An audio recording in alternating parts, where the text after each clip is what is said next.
আসসালামু আলাইকুম। আশা করি সবাই ভালো আছেন।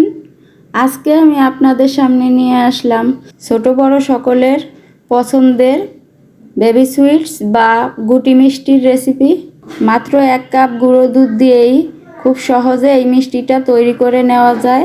তো পুরো ভিডিওটাই দেখতে থাকুন কিভাবে আমি মিষ্টিগুলো তৈরি করি। প্রথমেই নিয়ে নিলাম মেজারমেন্ট কাপের 1 কাপ পরিমাণ গুঁড়ো দুধ। দিয়ে দিলাম 1 টেবিল চামচ ময়দা, দিয়ে দিলাম 1 টেবিল চামচ সুজি, দিয়ে দিলাম আধা চা চামচ বেকিং পাউডার। আপনারা চাইলে বেকিং সোডাটাও দিতে পারেন, তবে বেকিং পাউডারের অর্ধেক পরিমাণ বেকিং সোডা দিতে হবে। দিয়ে দিলাম 1 চা চামচ ঘি, দিয়ে ভালোভাবে এগুলো মিশিয়ে নিব। এগুলো ভালোভাবে মিশিয়ে নিতে হবে। এগুলো ভালোভাবে মেশানো না হলে মিষ্টিগুলোও ভালো হবে না।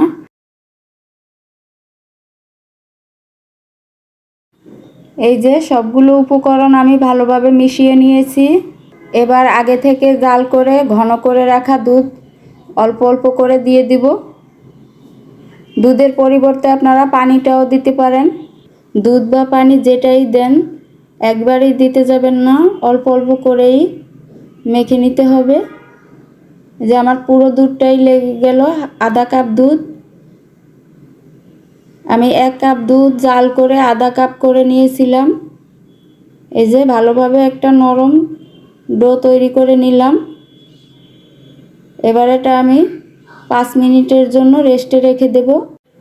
5 মিনিট পরে হাতে একটু ঘি লাগিয়ে ডোটা চেক করে দেখব।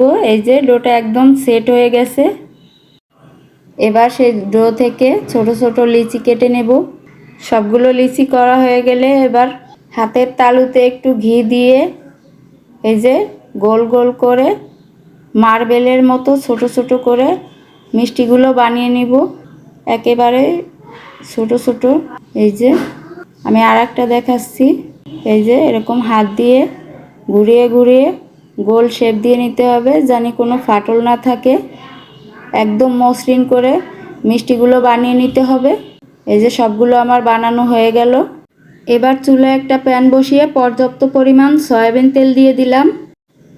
তেলটা কুসুম গরম অবস্থায় মিষ্টিগুলো দিয়ে দিতে হবে। এই যে একটা আঙুল ডুবিয়ে রাখা যায় এরকম গরম। একেবারে অতিরিক্ত গরমে মিষ্টিগুলো দেওয়া যাবে না, তাহলে মিষ্টিগুলো ভালো হবে না। চুলার জালটা একদম লো আঁচে রেখে মিষ্টিগুলো দিতে হবে। এক এক করে মিষ্টিগুলো এবার দিয়ে দিব। এই যে মিষ্টিগুলো দিয়ে কোনো নাড়াচাড়া দেওয়ার কোনো দরকার নেই, একা একাই মিষ্টিগুলো ফুলে ভেসে উঠবে। এই যে মিষ্টিগুলো নিজে থেকেই উল্টে পাল্টে যাচ্ছে। কিছুক্ষণ পর একটা চামচ দিয়ে আলতো হাতে মিষ্টিগুলো একটু নেড়ে চেড়ে দিতে হবে। কিছুক্ষণ ভাজার পরে কয়েকটা সাদা মিষ্টি আমি তুলে রাখবো। এই যে মিষ্টিগুলো আমি তুলে নিয়েছি। এবার নেড়ে চেড়ে মিষ্টিগুলো লাল লাল করে ভেজে নেব। উল্টে পাল্টে ভালোভাবে মিষ্টিগুলো ভেজে নিতে হবে। এই যে লাল লাল হয়ে গেলে আমি কিছু মিষ্টি আবার তুলে রাখবো। এবার কালো জাম মিষ্টির কালার করে আবার কিছু মিষ্টি আমি ভেজে তুলে নিলাম একটু কালো কালো করে। এবার চুলে একটা প্যান বসিয়ে দিয়ে দিলাম 1 কাপ পরিমাণ চিনি, আর দিয়ে দিলাম 2 কাপ পরিমাণ পানি। এবার ভালোভাবে নেড়ে চেড়ে মিশিয়ে নিব। একটা বলক আসা পর্যন্ত অপেক্ষা করব।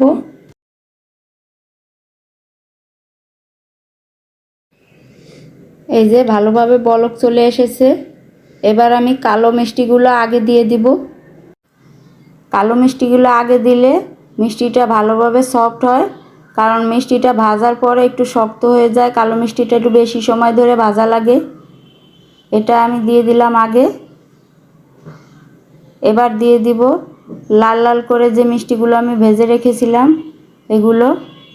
সাদা মিষ্টিগুলো আমি দেব না, সাদা মিষ্টিগুলো আমি 2 মিনিট পরে দিব।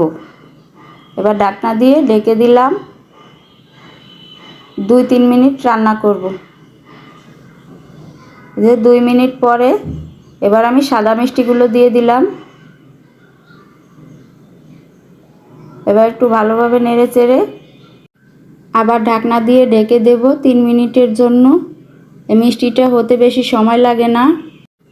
এবার ঢাকনাটা তুলে একটু নেড়েচেড়ে এবার আমি চুলার জালটা অফ করে দিয়ে ঢাকনা দিয়ে ঢেকে 5 মিনিট মিষ্টিগুলো রেখে দেব। মিষ্টিটা রান্না করতে আমার মোট 5 মিনিট সময় লেগেছে। 5 মিনিটের বেশি সময় রাখলে মিষ্টিগুলো বেশি গলে যায়। এই যে মিষ্টিগুলো আমার হয়ে গেল, সবগুলো রস টেনে নিয়েছে। এই যে খুব সহজেই বানিয়ে নিলাম নরম তুলতুলে মজাদার গুটি মিষ্টি, একদম দোকানের মতন, আর খেতেও অনেক মজা। আপনারা একবার হলেও বাসায় ট্রাই করে দেখবেন, এটা খুব সহজেই তৈরি করে নেওয়া যায়। এই যে কয়েকটা মিষ্টি আমি কেটে দেখাবো, তুলে নিয়েছি। দেখেন কতটা সফট হয়েছে মিষ্টিগুলো, ভীষণ ভালো লাগে ঘরে তৈরি করা মিষ্টি। রেসিপিটা ভালো লেগে থাকলে বাসায় একবার হলেও ট্রাই করে দেখবেন।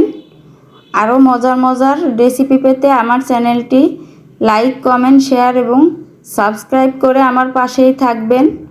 সবাই ভালো থাকবেন, সুস্থ থাকবেন। আল্লাহ হাফেজ।